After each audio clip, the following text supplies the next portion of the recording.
Hey folks, this is Riz. I'm here to talk to you today about American Prometheus.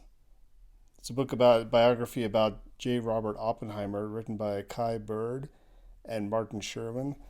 You may have heard of this book because this is what the Oppenheimer movie by Christopher Nolan is based on. I've read this book several times. It's absolutely phenomenal, regardless of what you think about Oppenheimer himself or about the work that he did during the Manhattan Project.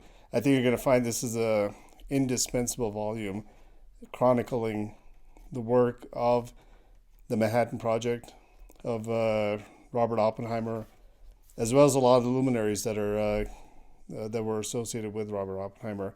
So the book kind of traces the history of Oppenheimer himself from his early days, growing up in New York,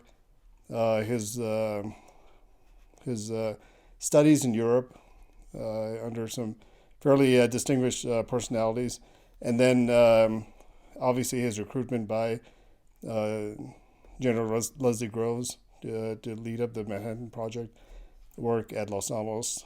And finally, the second half of the book is really probably the most tragic part. The first half is, I would call it, very triumphant because it kind of ends with on a high note with the Trinity detonation of the gadget in New Mexico.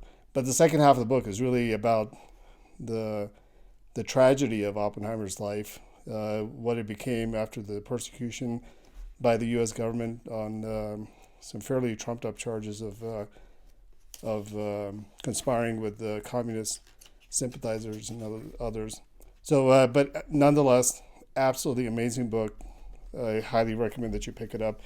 So I highly recommend this book, either if you want to get it, the print edition or the Audible edition. It's just an absolutely wonderful book by a couple of just phenomenal writers, Kai Bird and Martin Sherwin.